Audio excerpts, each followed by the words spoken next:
Sudah bersiap saudara jurnalis Kompas TV di dua lokasi, ada Abel Insani dan juru kamera Gahniar Febrian di Asrama Haji Pondok Gede Jakarta Timur, serta jurnalis Kompas TV Alfian Rahman dan juru kamera Misbahul Munir di Asrama Haji Sukolilo, Surabaya. Kita ke Asrama Haji Pondok Gede terlebih dahulu. Selamat pagi Abel. Abel, jadi ada berapa kloter jemaah haji yang saat ini berada di Asrama Haji Pondok Gede dan berapa kloter yang nantinya akan diberangkatkan dari Asrama Haji Pondok Gede?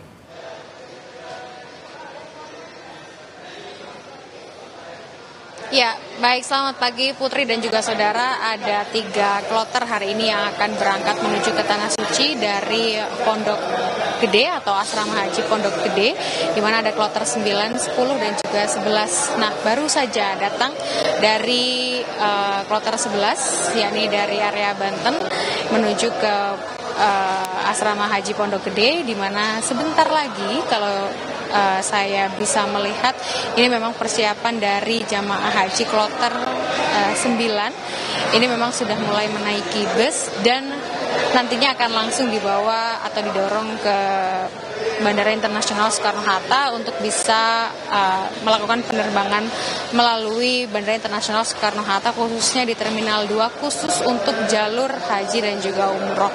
Dan nanti di Bandara Internasional Soekarno-Hatta, Putri dan juga saudara, untuk jamaah haji kloter 9 dan juga 10 akan langsung dilepas oleh Presiden Prabowo Subianto. Sebenarnya kalau melihat dari jadwal, ini juga jadwal dari jamaah calon haji menuju ke Bandara Internasional Soekarno-Hatta ini juga dipercepat, Putri dan juga saudara, karena sebenarnya mereka baru akan menuju ke Bandara Internasional Soekarno-Hatta ini jam 9. Namun karena memang ada Presiden Prabowo Subianto yang akan melepas secara langsung, sehingga mereka dipercepat. Artinya pukul 8 ini mereka akan langsung dibawa ke Bandara Internasional Soekarno-Hatta. Dan saat ini yang sedang berlangsung, dan juga saudara, mulai dari barang-barang dari jamaah calon haji dan juga jamaah calon hajinya sendiri, ini memang sudah mulai menaiki bus. Sekitar ada 10 hingga 11 bus yang memang sudah disiapkan agar bisa mengangkut sekiranya 392 jamaah calon haji yang hari ini akan berangkat melalui Asrama Haji Pondok Gede. Dan Okta dan juga saudara, kalau saya boleh menjelaskan juga, sebenarnya untuk penyelenggaraan ibadah haji 1446 Hijriah atau 2025 Masehi tahun ini memang ada layanan baru, yakni ada Munakosah atau Manajemen Unit Layanan Akomodasi Asrama Haji, dengan tujuan untuk mempermudah jamaah khususnya lansia masuk ke kamar asrama. Paling tidak mereka H-2 masuk ke Asrama Haji Pondok Gede ini sudah mengetahui gedungnya dan juga sudah mengetahui kamarnya nomor berapa, sehingga sebenarnya layanan ini tujuannya selaras dengan tema untuk haji tahun ini, yakni adalah haji ramah lansia, di mana para lansia ataupun orang dari jamaah haji yang membutuhkan layanan khusus ini bisa menggunakan layanan fast track ini untuk bisa langsung ke kamar ataupun juga ke asrama haji dengan lebih save energy begitu, Putri dan juga saudara. Jadi memang layanan ini baru ada di tahun ini, termasuk juga layanan fast track yang ada di Bandara Internasional Soekarno-Hatta ini juga baru dilakukan tahun ini. Jadi memang untuk tahun ini ada beberapa layanan yang berbeda yang dilakukan oleh Kementerian Agama, khususnya pemerintah Indonesia, mulai dari dalam negeri sampai ke Arab Saudinya nanti. Dan saat ini Okta dan juga saudara, ini dari jamaah haji juga sudah mulai diperiksa ya bagaimana mereka akan masuk ke dalam bus, di mana untuk pemeriksaan ini mulai dari paspor, lalu juga ada dokumen-dokumen yang tadi juga sudah disiapkan.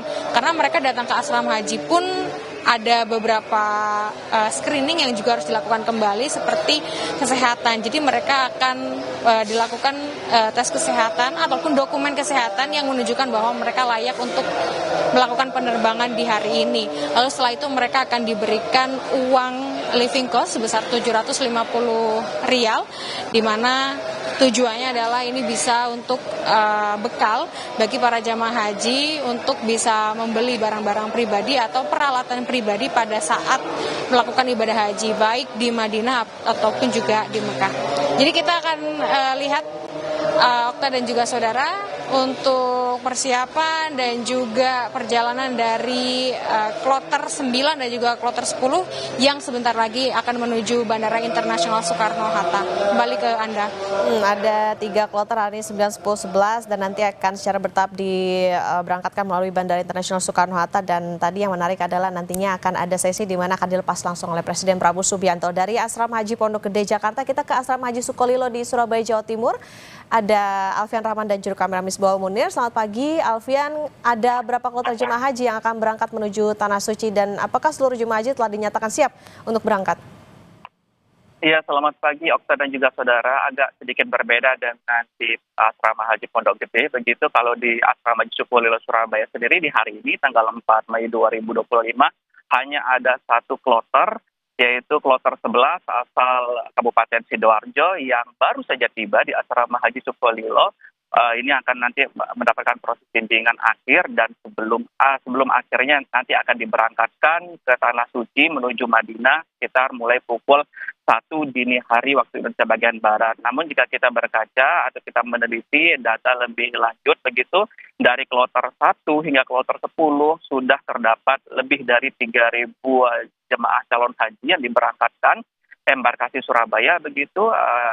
Ini sekitar 10% dari total jemaah haji embarkasi Surabaya yang pada tahun ini sebanyak 36.000 lebih jemaah haji, baik itu berasal dari Jawa Timur, terus ada juga dari Bali dan juga dari NTT. Untuk agenda atau kegiatan selama di asrama haji sendiri, pantauan kami masih sama seperti jemaah haji sebelumnya. Ini Okta dan juga saudara, setelah setibanya di asrama haji maka jemaah haji ini akan berkumpul dulu di sebuah aula, ada 2 aula, ada aula Musdalifah dan aula Mina begitu, untuk mendapatkan bimbingan manasik akhir dari petugas haji embarkasi Surabaya. Selain itu juga nanti ada pengecekan kesehatan bagi seluruh jemaah haji yang akan berangkat, baik itu yang lansia maupun yang risk atau risiko tinggi. Selain itu juga nanti ada pemberian living cost. Ini kalau kami dapatkan informasi dari Sekretaris PPIH Embarkasi Surabaya, untuk living cost jemaah calon haji tahun ini ada sebesar Rp750 per jemaah calon haji. Tidak hanya itu, ada juga bimbingan bagi Karu dan Karom, yaitu kepala regu dan juga kepala rombongan, yang mana nantinya tugas dari Karu dan Karom ini adalah sebagai jembatan antara petugas haji dengan jemaah haji. Jadi yang memberikan informasi kepada jemaah haji lainnya adalah kepanjangan tangan dari Karu dan Karom. Selain itu nanti pastinya di sini akan istirahat sebelum akhirnya diberangkatkan menuju Bandara Juanda Sidoarjo, Jawa Timur begitu, karena untuk tahun ini dan tahun sebelumnya di embarkasi Surabaya sudah menerapkan sistem fast track, di mana proses keimigrasian yang harusnya dilakukan di Arab Saudi atau setelah jemaah haji tiba di Tanah Suci Mekah maupun Madinah itu bisa dilakukan di Bandara Juanda Sidoarjo, Jawa Timur, ini untuk memudahkan jemaah haji saat setibanya di sana langsung tidak lagi melakukan keimigrasian. Dan ini memakan waktu lebih banyak begitu, Okta dan juga saudara. Oleh sebab itu sistem transitnya di jemaah haji ini dipercepat, di mana diharuskan minimal 7 jam sudah berada di Bandara Juanda Sidoarjo, Jawa Timur. Untuk proses keberangkatan haji di embarkasi Surabaya sendiri ini akan berlangsung selama 1 bulan, Okta dan juga saudara, mulai dari tanggal 2 Mei hingga nanti tanggal 30 Mei 2025.